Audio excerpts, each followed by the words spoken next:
Richard Martineau. Les commentaires haineux prennent certains animateurs.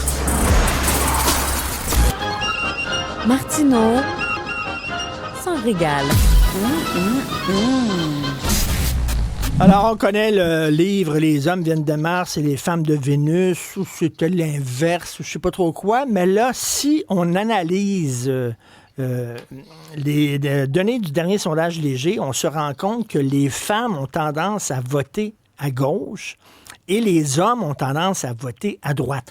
Je connais dans ma vie des femmes qui sont à droite et des hommes qui sont à gauche, mais c'est des grosses tendances. Pourquoi?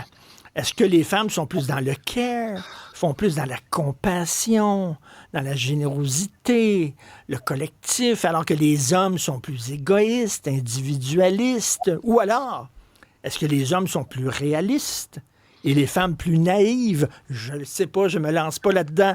On va faire un débat avec les deux personnes parfaites pour ce débat-là. Émilie Lessard-Terrien, que je suis très content de recevoir, ex-co-porte-parole de Québec solidaire et collègue du Journal de Montréal. Salut, Émilie. Salut Richard.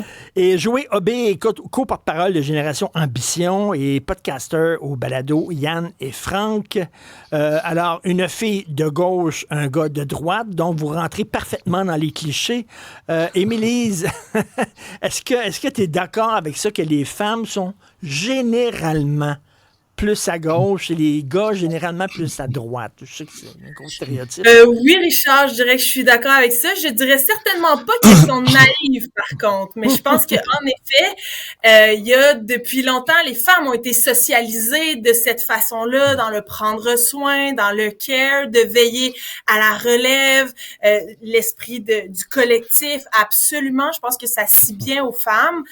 Donc moi, je suis pas tellement surprise de voir ces résultats-là, mais j'aimerais bien que la gente masculine adopte aussi cette même préoccupation-là pour le soin, pour le prendre soin pour les prochaines générations et pour le collectif. Joey, la balle est dans ton camp.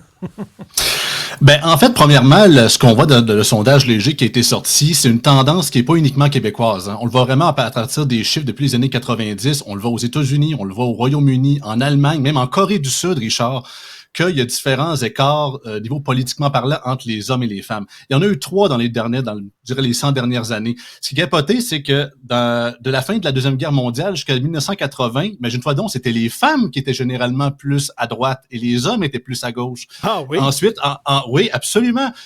Majoritairement aux États-Unis, mais pas seulement. Ensuite, il y a eu un revirement à partir des années 80-90 et là, ça s'est comme reviré à l'envers. Et c'est les femmes qui sont davantage plus à gauche et les hommes plus à droite. Et là, on a comme une nouvelle depuis, je te dirais, l'an 2020, un avantage d'écart qui continue de grossir entre les hommes et les femmes. Pour ce qui est des raisons, pour ce qui est du Québec, écoute, il y a plusieurs experts se posent la question. Globalement parlant, on parle du niveau de religiosité qui a tombé. C'est vrai qu'au Québec, nous, c'est un cas qui est réglé depuis longtemps, fait que ça nous touche moins là-dessus. Je dirais principalement au niveau d'éducation. Il y avait un article de Madame Moras de la presse en 2023 qui parlait de l'écart toujours plus grandissant des hommes et des femmes au niveau des études supérieures, qu'on parle des études universitaires, par exemple, qui expliquait d'ailleurs, et j'ai les chiffres ici pour me montrer, c'est ça, on parle que l'écart de diplomation, ça c'est les données de 2021, que pour les jeunes de 25 à 34 ans, c'est 42% de taux de diplomation chez les femmes et 29,3% chez les hommes. Fait qu'on voit clairement que à ce niveau-là... Donc, les femmes sont plus à gauche parce qu'elles sont plus éduquées. Oui, mais encore là, sont plus aptes à avoir certaines politiques parce qu'elles sont plus éduquées, mais pour dire savoir si une ou l'autre a raison, c'est un autre débat complètement présent. Okay. Émilie, c'est un exemple que je sors souvent. J'étais un père récemment séparé. J'avais la garde de mes enfants un week-end sur 2. Et quand j'avais mes enfants, j'allais au parc avec mes enfants. Puis j'étais tout seul. J'étais tout seul de père. Puis là, et j'avais des amis qui étaient séparés comme moi puis qui avaient des enfants. J'aurais pu les appeler en disant, viens-t'en, on s'en va au parc, tout le monde ensemble. On va se parler, puis nos enfants vont jouer ensemble. Tout ça. Mais non, je suis niaiseux. Les gars sont comme ça. Alors que je voyais les filles dans le parc, les filles étaient ensemble, plein de mères ensemble, les enfants jouent ensemble. Il y a comme un côté, tu sais, ce qu'on parle, la sororité, je sais pas, est-ce que les filles sont plus et les autres plus ensemble, puis les gars, bon, on est tout seul dans notre coin. Ben, je trouve que c'est un exemple qui est tout à fait pertinent, Richard. C'est très drôle parce que la semaine dernière, j'étais monoparentale pour un soir, puis mon premier réflexe a été d'appeler une amie qui était aussi monoparentale d'un soir pour qu'on puisse passer la soirée ensemble. Je pense que c'est un réflexe depuis tellement longtemps. On a souvent dit, ça prend tout un village pour élever un enfant. Enfin, je pense que les femmes savent miser sur la collaboration pour travailler ensemble, pour aller plus loin, pour donner du sens à leur engagement. Fait que cette sororité-là, elle est importante. Puis on sait que ensemble, on va plus loin, qu'on est plus fort. Je pense que c'est un réflexe que nous avons depuis longtemps et qui est très révélateur dans la façon dont on est capable d'organiser la société, de prendre soin de la société. Puis c'est pour ça qu'on a besoin de plus de femmes en politique. Puis je voudrais peut-être revenir aussi sur la question des modèles. C'est quoi les modèles que les petits garçons ont et les modèles que les petites filles ont aussi? Puis l'espèce d'archétype, tu sais, chez les hommes, c'est beaucoup des hommes d'affaires, des hommes qui incarnent le succès, le pouvoir, alors que chez les femmes, les modèles sont beaucoup plus vers des modèles qui représentent plus justement l'esprit de communauté, l'esprit de collaboration, beaucoup dans le prendre soin. Les grands modèles féminins, elles sont moins dans l'entrepreneuriat ou dans les lieux de pouvoir, sont beaucoup plus dans les lieux du care. En même temps, Joey, bien sûr, tu sais, il y a Margaret Thatcher, il y a Rona Ambrose qui était chef intérimaire du Parti conservateur, il y a Danielle Smith, qui est la première ministre de l'Alberta, puis c'est pas vraiment une femme de gauche non plus, là, tu sais, on peut arriver avec des exceptions, là, tu sais.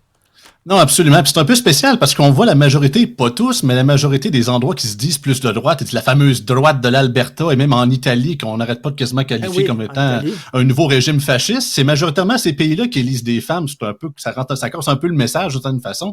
Marine Le Pen, sa nièce aussi. En même temps, on peut se poser la question aussi, le rôle du patriarcat là-dedans, parce que si ces femmes-là ont réussi à atteindre des lieux de pouvoir comme ça, c'est peut-être aussi parce qu'elles ont endossé le comportement plus typiquement masculin de parler c'est pas des vraies femmes. De s'imposer, de diriger avec plus d'autorité plutôt que d'être dans la collaboration. Puis je pense qu'il faut distinguer ces choses-là. Mais Émilie, tu me dis que la gang de le Boys Club a permis à ces femmes-là de monter dans l'organisation parce que justement, elles partageaient leurs valeurs. Ben, c'est ce qu'on observe beaucoup, des femmes qui acceptent qui accèdent au pouvoir en gouvernant comme de femmes pourraient le faire de manière plus intuitive, plus naturelle, comme on voit quand des femmes se rassemblent au parc, par exemple, en collaboration. C'est pas ça nécessairement qu'on retrouve quand les femmes accèdent dans les hauts lieux de pouvoir, puis on adopte davantage des comportements plus typiquement masculins ou plus propres au patriarcat. Joël, toi, t'as répondu tantôt, donc c'est pas des vraies femmes, les femmes de gauche, les femmes de droite. Ben, écoutez, là, on s'entend dessus que si un jour, puis autant que c'est pas ça que je souhaite, mais si jamais un jour, dans un avenir proche ou lointain, Ruba Gazal ou n'importe quelle co-porte-parole féminine de Québec solidaire devienne première ministre du Québec, je ne pense pas que je vais attendre Madame Lessard-Terrien dire que c'est à cause du patriarcat qu'il l'a laissé rentrer là. Au contraire, moi, je pense au contraire, c'est diminuer l'apport de ces femmes-là dans la société. Le fait qu'ils se sont rendus là, Danielle Smith, c'est pas uniquement parce qu'elle est à droite que je partage ses idées, que je l'adore comme politicienne. C'est une femme vraiment qui est extraordinaire au niveau de l'idée de sa province, de l'idée de son pays. Puis être une leader, c'est pas oui, on a toujours vu ça majoritairement à travers de l'histoire sur le rôle masculin, mais les femmes peuvent l'idée également. Et ça, je pense que c'est très féministe de dire ça. Pauline Marois, c'est un excellent exemple. Manon Massé, c'est un excellent exemple, qui avait un style de leadership aussi qui était différent. Par contre, ce que l'histoire nous montre, c'est que c'est plus fragile, ça dure pas aussi longtemps, mais bien sûr que ça existe, puis ça diminue pas nécessairement la part de ces femmes-là. Puis au contraire, je pense qu'on a besoin de plus de modèles de femmes en politique, de la trempe de Pauline Marois. Excuse-moi, Émilie, donc Gabrielle Nadeau-Dubois avait un style plus masculin, patriarcal? Ben, pas nécessairement, mais tu sais, au-delà de ça, là, je pense que les questions qui doivent nous préoccuper en ce moment, moi, j'aimerais bien ramener ça sur le terrain de la gauche et la droite aussi. Les idéaux qui se cachent derrière ces différents spectres-là, ils sont importants. C'est important qu'on en parle.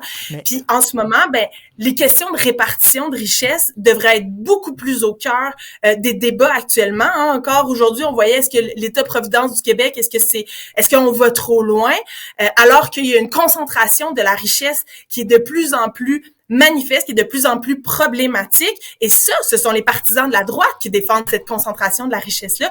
Et moi, je pense que ça, c'est nous entraîner dans le mur.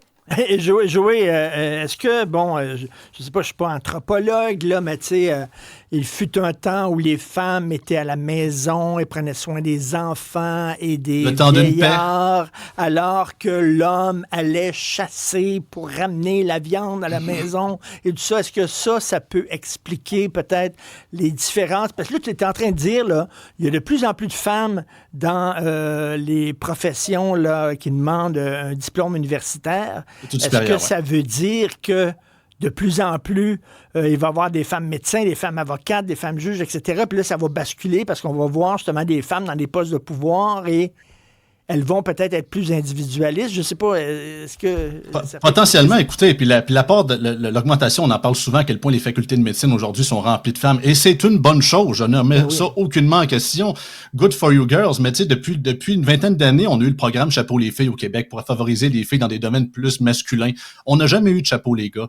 Et je pense qu'on a focusé davantage nos énergies au début des années 2000 sur les filles au Québec et ça a fonctionné très bien. Leur niveau de diplomation a augmenté, leur niveau de décrochage a baissé. Mais pas leur niveau de salaire, par exemple. Il faut le dire aussi, les femmes sont plus éduquées au Québec, mais elles gagnent moins cher leur vie. Elles restent encore dans des positions de vulnérabilité financière. Et pourquoi vous pensez? C'est un gros enjeu. Ben parce que les métiers traditionnellement féminins ne sont pas rémunérés à leur juste valeur parce que ce sont des métiers qui sont plus dans le prendre soin. Et ça, ben historiquement, depuis que le monde est monde, on a toujours attribué ces tâches-là aux femmes. Donc, je veux dire, le programme Chapeau les filles, c'est extraordinaire, là. Puis tant mieux s'il y a des femmes qui ont pu aller essayer des métiers traditionnellement masculins, mais ça leur permettait d'augmenter leur niveau de vie en allant chercher des meilleurs salaires.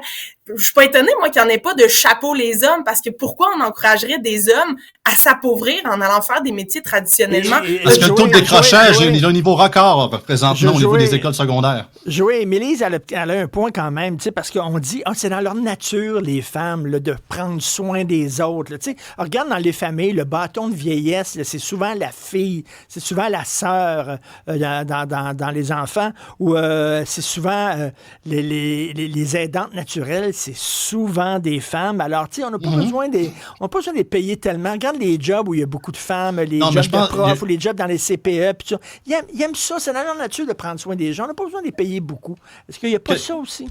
Ben, quelque chose qu'il faut mettre au clair. Premièrement, est-ce que un homme et une femme devraient recevoir exactement le même salaire s'ils font exactement le même travail? Absolument. Je remets aucunement ça en question. Par contre, il y a excessivement de paramètres qu'il faut prendre en considération. Les hommes selon les statistiques, les hommes ont plus tendance à travailler des heures supplémentaires. Tu travailles 10% de plus, tu fais 30% plus d'argent. Ont plus tendance à être prêts à se déplacer pour leur travail, plus tendance à travailler de nuit, plus tendance à faire des travaux avec prime de risque. Les missions, sans vouloir faire de la pub, péril en haute mer, les pêcheurs de crabes dans la mer de Bering, il n'y a pas grand femmes, voyez là. C'est pas parce qu'ils les accueillent pas, parce que pas tous les jobs sont prêts à faire ça, puis c'est des jobs qui payent excessivement cher. Tant mieux s'il y en a qui veulent y aller. Écoutez, j'ai travaillé pendant 7-6 ans, 3-4 ans, pardon, dans une usine de plastique en plein milieu de Bellechasse. Il y avait une partie de l'usine qui avait uniquement des femmes qui travaillaient là. C'est pas qu'on les forçait, c'est qu'on faisait des gros bacs de 360 litres de compostage et ça. Mais c'était beaucoup trop fort. Les femmes n'avaient pas la force physique pour le faire. Fait que c'était pas une discrimination forcée ou systémique. Puis ces gens-là, dans l'usine, tout le monde avait le même salaire également aussi. Fait que je pense qu'il y a plusieurs critères de simplement dire que il y a des jobs qui payent moins, des jobs qui payent plus. S'il y en a, je vais être le premier à les critiquer en passant. Ben, écoutez, moi, Richard, j'étais en train de faire un DEP en production horticole, là, puis j'avais des cours de mécanique là, la dernière session, là, et j'en revenais pas à quel point on paie cher des mécaniciens pour des fois juste bisouner sur des machines pour essayer de diagnostiquer un problème, alors que travailler avec des humains, c'est infiniment complexe. Travailler avec des enfants au quotidien, travailler avec des patients, avec des malades, les profs à l'école qui doivent jongler avec des décisions là, à toutes les secondes parce qu'il y a 30 élèves qui sont là devant eux à réclamer des besoins. Je veux dire, c'est infiniment complexe. C'est peut-être pas de la force physique. On n'a pas besoin d'avoir des gros muscles pour ça, mais c'est extrêmement complexe et important pour la suite du monde. Fait que, Et c'est tu sais, je veux drôle, dire, on a commencé en parlant de la gauche et la droite et ça a vraiment glissé sur les salaires, mais il y a un lien entre tout ça. Écoute, je Bien pense qu'un sûr. nouveau duo de débatteurs est né. Pour faire un autre débat sur un autre sujet, c'est vraiment le fun. Et je veux m'excuser tout de suite auprès des auditeurs. Je disais tantôt, la femme reste à la maison à l'époque et c'est l'homme qui chassait. Puis tout ça. Non. Émilie, elle va chasser l'orignal. C'est elle qui pogne le fusil puis qui va dans le bois chasser l'orignal. Donc, il n'y a pas de sexe associé à ça. Merci beaucoup, c'était très le fun. Émilie, laissant rien, jouer au B, j'imagine qu'on va avoir plusieurs réactions sur Internet. À la prochaine. Bonne journée. Merci beaucoup. merci. Bye, bye.